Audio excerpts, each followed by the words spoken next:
अस्सलाम वालेकुम दोस्तों, मैं डॉक्टर अतफर शाह। आप सब जानते हैं बखूबी कि जम्मू कश्मीर के अंदर चुनाव का बिगुल जो है वो बज चुका है और तमाम जो पॉलिटिकल पार्टीज़ हैं वो ज़ोरों शोरों पर लोगों के बीच जा रही हैं और अपना जो मैनिफेस्टो है और वो जो करने वाले हैं वो रख रहे हैं। दोस्तों, ये सब अच्छा है, लेकिन बहैसियत एक सोशियोलॉजी का तालिब इल्म मैं आप सबसे अर्ज़ करूं कि अगर कोई चीज़ चाहे हमारी यूटी के लिए या पूरे मुल्क के लिए ख़तरनाक साबित हो सकती है, हो रही है, वो चीज़ है फ्री बीज कल्चर। और अपने मैनिफेस्टो के अंदर हम ये मुफ्त देंगे, हम वो फ्री में दे देंगे। ये जो कल्चर है फ्री बीज वाला कल्चर कि अगर हम जीते तो 200 यूनिट फ्री, और हम जीते तो विंटर में 500 यूनिट फ्री, और पानी फ्री, ये फ्री वो फ्री। दोस्तों, जो पॉपुलिस्ट टैक्टिक है ये फ्री बीज कल्चर का, हम समझ नहीं पाते हैं कि ये समाज को दरअसल और खोखला करता है। पंजाब की मिसाल हमारे सामने है। पंजाब के अंदर एक पॉलिटिकल पार्टी हुकूमत में आती है और उसके फ़ौरन बाद फ्री बीज कल्चर शुरू हो जाता है, और आज पंजाब जिसे हम कहेंगे एक वर्स्ट डेट सिचुएशन में आ गया है और बहुत सारी इकोनॉमिक लायबिलिटीज़ आ गई हैं बकौले रिपोर्ट्स के पंजाब के अंदर बिकॉज ऑफ फ्री बीज कल्चर। दोस्तों, मैं इस लाइव वीडियो के ज़रिए किसी एक पॉलिटिकल पार्टी के ख़िलाफ़ नहीं बोल रहा हूँ या किसी के सपोर्ट में नहीं बोल रहा हूँ। मैं बस ये अर्ज़ करना चाहता हूँ कि हमारी यूटी जो है वो बहुत मुश्किलात से गुज़री है और बहुत ज़्यादा मुश्किलात का सामना करने के बाद अब वो जिसे कहते हैं ना कि लिंपिंग बैक टू प्रोग्रेस, ये बात एलजी साहब ने भी कही थी कि अब हम उस सेल्फ सफिशेंसी की ओर, उस सस्टेनेबल डेवलपमेंट की ओर जा रहे हैं।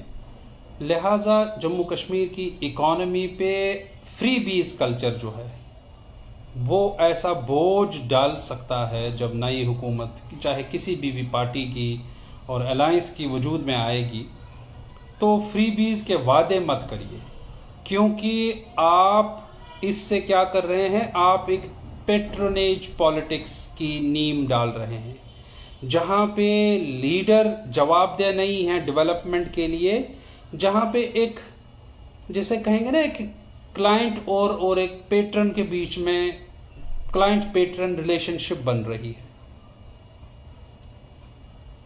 और ये पॉपुलिस्ट टैक्टिक है वोटर्स को ल्योर करने के लिए, ताकि वो अपने छोटे छोटे मफादों के लिए बिजली के 200 यूनिट फ्री, 50 यूनिट फ्री, पानी इतना फ्री, विंटर में इतना फ्री।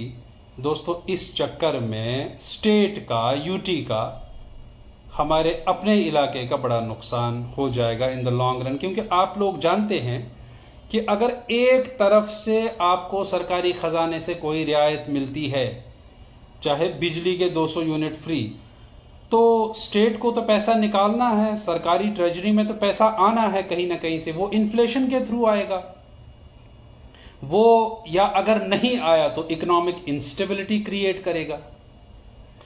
देखने की जरूरत है जनता को, क्योंकि अब कश्मीर की जनता वो पुरानी वाली जनता नहीं है जिसे टेकन फॉर ग्रांटेड लेते हैं। ये पार्लियामेंट्री इलेक्शंस में जनता ने दिखा दिया। और मैं उस हवाले से भी थोड़ा बात करना चाहता हूं कि अभी बहुत सारे अनुमान लगाए जा रहे हैं कि शायद रशीद साहब की जो पार्टी है वो पता नहीं बड़ा डेंट करेगी, और many politicians are trying hard to join that party, leaving their own party folds.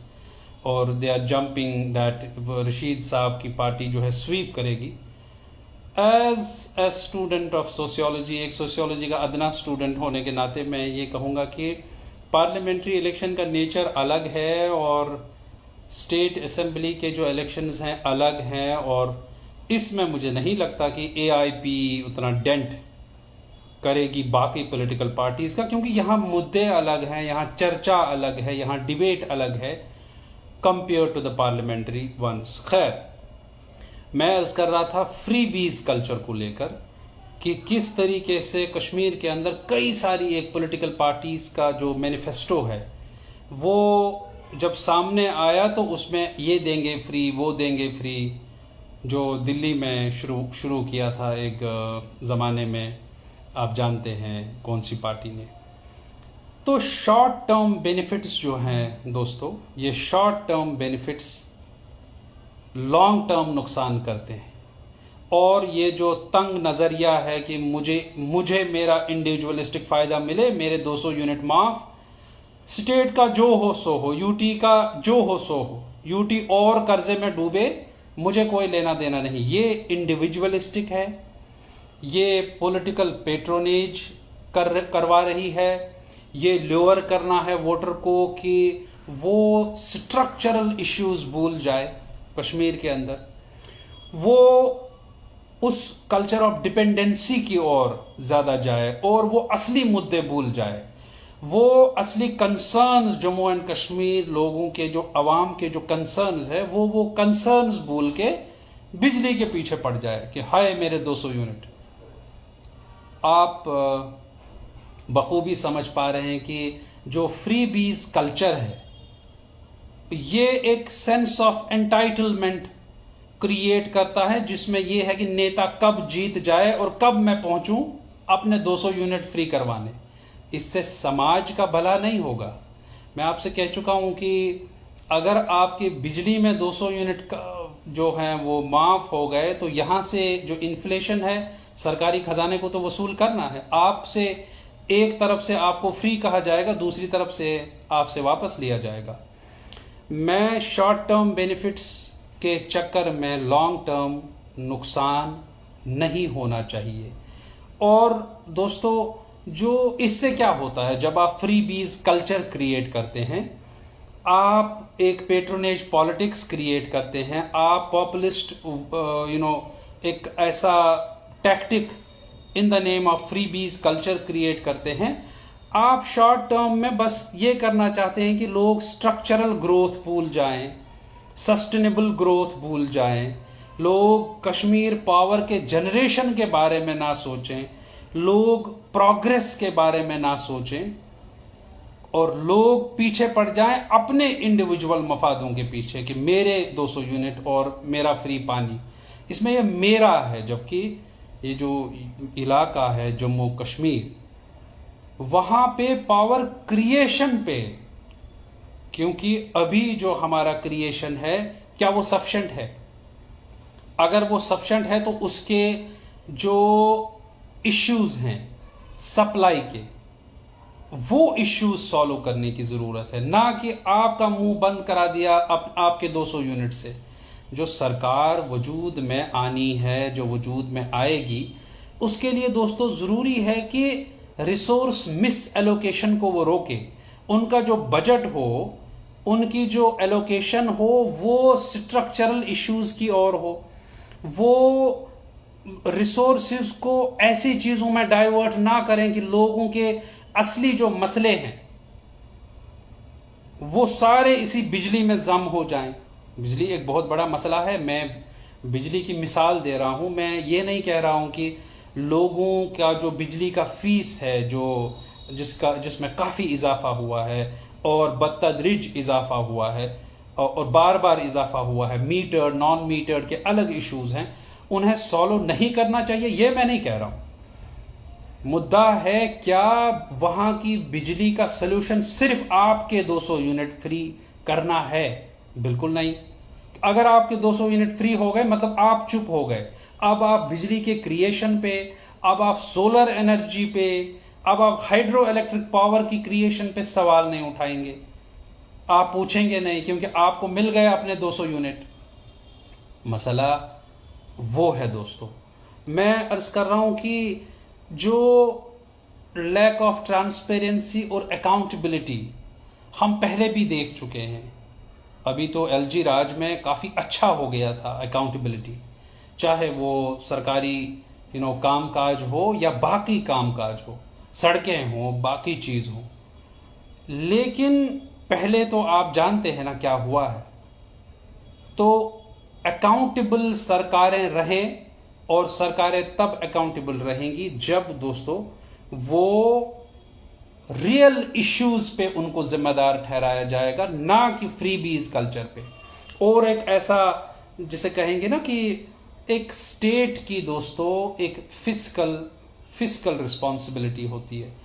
Fiscal में दोस्तों ये नहीं कि बस एक डेट कल्चर क्रिएट किया जाए और पंजाब की तरह, जैसे पंजाब अभी कर्जे में डूबा हुआ है, वैसे यूटी को डुबो दिया जाए एक फ्रीबी कल्चर के तले कि ये कर दो फ्री, वो कर दो फ्री, और बाद में बुनियादी मसाइल के लिए और हेल्थ केयर के लिए, फॉर एग्जांपल एजुकेशन के लिए, हाँ हायर एजुकेशन के लिए बाद में पैसा नहीं होगा, तो क्या वो उससे बड़ा मसला पैदा नहीं होगा। दोस्तों एसेंशियल पब्लिक सर्विसेज पे सरकार का ध्यान होना चाहिए, जो भी सरकार वजूद में आए। और इंफ्रास्ट्रक्चर पे जम्मू कश्मीर में काफ़ी इंफ्रास्ट्रक्चर की ज़रूरत है। आप जानते हैं कि चाहे वो यूनिवर्सिटी के एडमिशन्स हों, चाहे वो नए नए कोर्सेज हों, चाहे वो हेल्थ केयर के मसाइल हों, लोग जम्मू कश्मीर के दर बदर दिल्ली में भटकते रहते हैं, पता नहीं कहाँ कहाँ पहुँच जाते हैं इलाज कराने के लिए। तो जम्मू कश्मीर में मसला आपके बिजली के 200 यूनिट नहीं है फ्री वाले, मसला है वहां का हेल्थ केयर को स्ट्रीमलाइन करना, मसला है वहां के हाइड्रो पावर को स्ट्रीमलाइन करना, मसला है वहां की एजुकेशन को स्ट्रीमलाइन करना, स्पेशली हायर एजुकेशन को स्ट्रीमलाइन करना।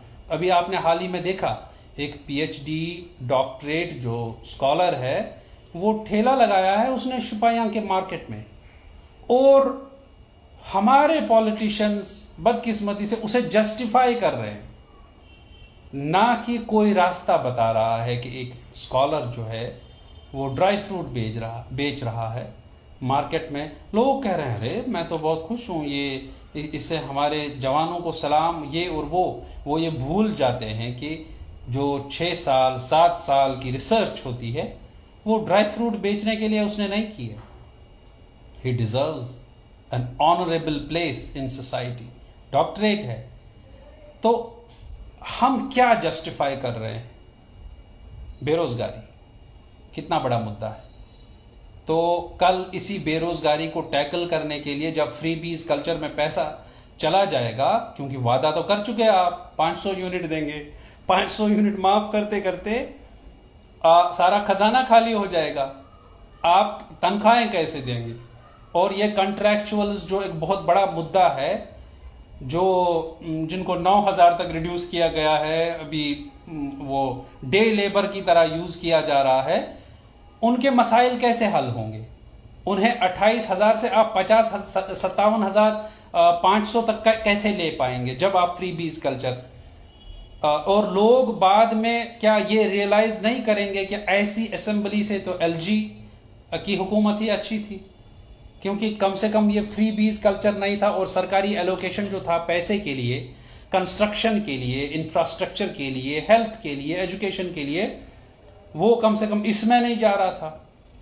दोस्तों रिसोर्स मिस एलोकेशन और रिसोर्सेज को गलत तरीके से डाइवर्ट ना हो, इसके लिए फ्रीबी कल्चर जहर है, शॉर्ट टर्म बेनिफिट है, और लॉन्ग टर्म डेवलपमेंट के लिए, सस्टेनेबल डेवलपमेंट के लिए, ग्रीन डेवलपमेंट के लिए, और जम्मू कश्मीर में माहौल अभी एक बड़ा क्वेश्चन है, उस माहौल को और साफ सुथरा करने की ज़रूरत है, वहाँ की एयर क्वालिटी को और अच्छा करने की ज़रूरत है, because we are a tourism spot, we are a tourism hub.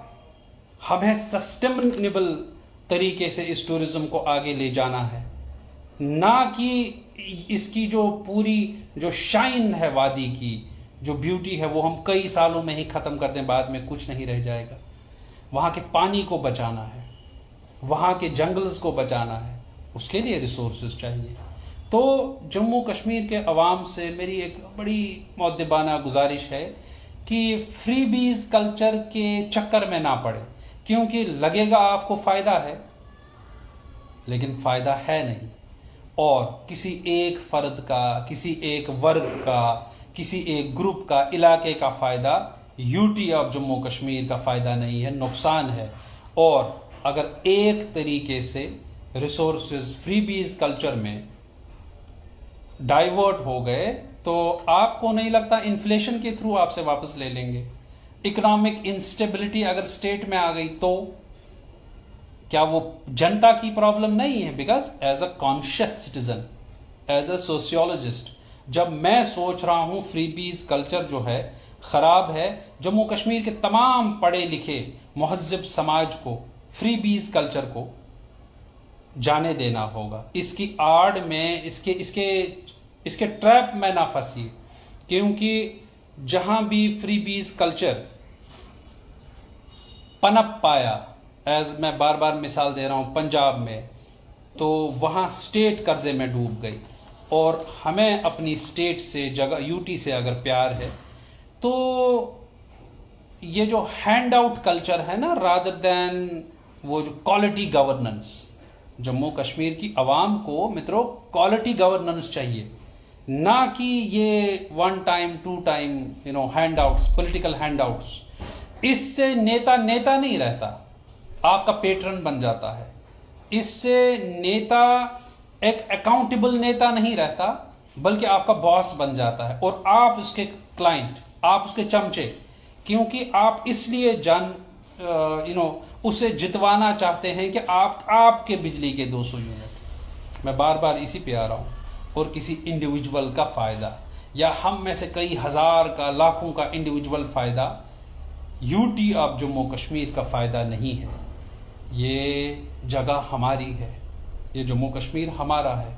जब जम्मू कश्मीर के लोग जम्मू कश्मीर के पूरी होलिस्टिक फलाह बहबूद के बारे में, सस्टेनेबिलिटी के बारे में, माहौल के बारे में, जंगलात के बारे में, पानी के बारे में, हाइड्रो पावर के बारे में, सोलर एनर्जी के बारे में, गर्ज एक एक जो एसेंशियल मुद्दे हैं, इंफ्रास्ट्रक्चर के बारे में, हेल्थ केयर के बारे में, एजुकेशन के बारे में नहीं सोचेंगे, और बस अपने 200 यूनिट पे अड़े रहेंगे कि बस वहां तक सीमित रहेंगे, उनको वहीं तक रिड्यूस किया जाएगा कि आप ये सोचो, बाकी मैं जो करूं।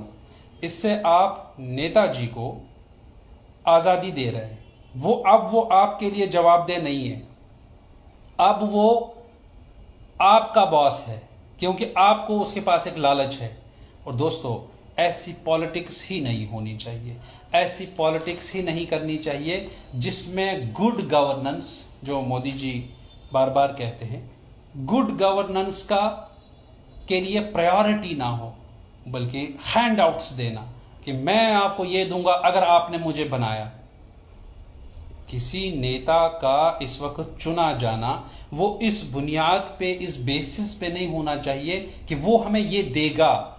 वो हमारे जम्मू कश्मीर के लिए क्या करेगा, जम्मू कश्मीर के इंफ्रास्ट्रक्चरल इश्यूज के बारे में क्या करेगा, इस पे निर्भर होना चाहिए। वो जम्मू कश्मीर के हेल्थ केयर को कहां ले जाएगा, क्या वो उसे क्वालिटी हेल्थ केयर बनाएगा, वहां जाना चाहिए। वो जम्मू कश्मीर की एजुकेशन को, एजुकेशन के मसाइल को, एजुकेशन के इंफ्रास्ट्रक्चर को, ह्यूमन रिसोर्स को किस तरीके से मेंटेन करेगा, उस पे जाना चाहिए, ना कि फ्रीबीज कल्चर पे। तो सीमित करता है हमें फ्रीबीज कल्चर, हमारे दिमाग के वो जो सोचने का पावर है, नेता को क्रिटिक करने का जो पावर है, पॉलिटिक्स का वो ऐसी मफाद वाली पॉलिटिक्स का विरोध करने का जो मादा है, वो फ्रीबीज कल्चर रोकता है। आप सवाल नहीं पूछ पाएंगे, क्योंकि आपने लालच के लिए वोट दिया है, आपने एक शॉर्ट टर्म बेनिफिट के लिए वोट दिया है, आपने रियासत की रिसोर्स मिस एलोकेशन के लिए वोट दिया है, ताकि कल सारे फंड्स फ्रीबीज में डाइवर्ट हों और बुनियादी मसाइल रह जाएं। जम्मू कश्मीर एक, एज आई सेड, ये एक टूरिज्म हब है, ये देश का क्राउन है। वहाँ के टूरिज्म को, वहाँ के रूरल टूरिज्म को अभी बहुत टैप करने की ज़रूरत है। उसमें प्रोजेक्ट्स आने चाहिए, उसमें फंडिंग डाइवर्ट होनी चाहिए, ना कि इंडिविजुअलिस्टिक फायदे। और दोस्तों, बार बार मैं कह रहा हूँ, नेता को और अपने आप को वो पेट्रन और क्लाइंट में रिड्यूस मत कीजिए। नेता को एक अकाउंटेबल पॉलिटिकल लीडर ही रहने दीजिए और खुद को क्लाइंट नहीं, बल्कि खुद को एक जागरूक जनता वैसे शेप करिए, ना कि इन छोटे छोटे मफादों के लिए। जम्मू कश्मीर को दोस्तों सेल्फ सफिशिएंसी की जरूरत है। एलजी साहब भी रिसेंटली कह चुके हैं कहीं कि हम सेल्फ सफिशिएंसी की ओर जा रहे हैं। क्या ऐसी सरकार कहीं वजूद में वहां ना आए जो इस सेल्फ सफिशिएंसी की दुश्मन साबित हो, क्योंकि वो रिसोर्सेज इधर उधर मिस एलोकेट करे और ये सेल्फ सफिशिएंसी कहीं कर्जे में बदकिस्मती से न बदल जाए। जम्मू कश्मीर कर्जे में ना आ जाए, जैसे कई स्टेट्स आ चुकी हैं इस हैंडआउट कल्चर के तले। और दोस्तों, लैक ऑफ ट्रांसपेरेंसी और अकाउंटेबिलिटी कहीं भी किसी भी केस में हमें डेवलपमेंट की ओर नहीं ले जा सकती। और एज आई सेड, जब आप फ्रीबीज कल्चर की बात करते हैं, मैं इसी पे अपनी बात को खत्म करता हूं। जब आप फ्रीबीज कल्चर की बात करते हैं, आप रियल इश्यूज से भागना चाहते हैं एज अ पॉलिटिशियन। मतलब आपके पास एक रोड मैप नहीं है, आपके पास एक विजन नहीं है। मैं उन सारी पार्टीज को as a sociologist, as a student of sociology ये कहना चाहता हूं कि real issues, infrastructural issues, health issues, higher education issues, contractualism, unemployment ऐसे ग्रेव इश्यूज हैं। और ये जो पावर को लेकर 200 यूनिट किसी को फ्री नहीं चाहिए। पावर को लेकर हाइड्रो पावर का नक्शा बदलिए स्टेट के अंदर। हाइड्रो पावर का क्रिएशन के लिए जो और प्रोजेक्ट्स ऐसे क्रिएट करिए, बिकॉज हमारे वाटर्स जो है उनमें अभी भी बहुत सारा पोटेंशियल है हाइड्रो पावर जनरेट करने का। उसके लिए रिसोर्सेज एलोकेट करिए, भले ही मेरे 200 यूनिट फ्री ना हो। ये तमाम पढ़े लिखे जनता की सोच होनी चाहिए कश्मीर के अंदर। दोस्तों, मैं इस लाइव को यहीं पे ख़त्म करता हूं और आप सब साथियों का बहुत बहुत शुक्रिया। हमारे बड़े भाई मीर ज़हूर साहब जुड़े थे, बहुत बहुत शुक्रिया। और कई सारे लोगों ने दोस्तों सवाल पूछे हैं, रादर कुछ कमेंट्स लिखे हैं। मैं इसमें बुरा हूँ, मुझे ये सब ज़्यादा नहीं आता। आप सब लोग जितने भी जुड़े, आप सबका बहुत बहुत शुक्रिया। अल्लाह हाफिज़। और आप सब लोग सोच समझ कर वोट दें, जिम्मेदारी के साथ वोट दें और अच्छे नेताओं को, जो समाज की ज़रूरियात की वो जो नब्ज़ है ना, जिन्हें वो नब्ज़ समझ में आ गई हो, जिन्हें जम्मू कश्मीर के बुनियादी मसाइल क्या हैं, फ्रीबीज कल्चर को छोड़कर उससे परे, तो that must be the priority of the people of Jammu and Kashmir at the moment while they go out and vote on the particular day of voting. वो नेता तो ल्योर कर रहा है आपको फ्रीबीज कल्चर में, बट सोच ये होनी चाहिए कि मैं कहीं अपने ही इलाके का, अपने ही वादी कश्मीर का, जम्मू कश्मीर का दुश्मन न बन जाऊं अपनी इंडिविजुअल मफाद के लिए, अपने फ़ायदे के लिए। हम सब लोग जम्मू कश्मीर के लिए मिलकर काम करें, वहाँ की तरक्की के लिए, वहाँ के पीस के लिए, वहाँ के अमन व आश्ती के लिए हम सब का एक फरीज़ा बनता है, उस सब के लिए हम काम करें। और फ्रीबीज जो मैनिफेस्टो में बहुत सारी जगह आ गया है, क्योंकि पावर एक बहुत मुद्दा है, तो फ्रीबीज के बगैर हमारे नेताओं के पास क्या है बात करने के लिए? 1, डिबेट्स एंड डिस्कशंस होने चाहिए आपस में। 2 पार्टीज के नेता शाम को मीडिया पे आए और वहाँ का मीडिया जो है, बहुत सारा ऐसा सोशल मीडिया से लेकर कितने सारे मीडिया ग्रुप्स हैं, तो वो लोगों की लोगों के सामने नेताओं का जो विजन है वो लेकर आएं, जम्मू कश्मीर को लेकर वहाँ की असली तरक्की की बात हो। बहुत बहुत शुक्रिया आप सबका। अस्सलाम वालेकुम।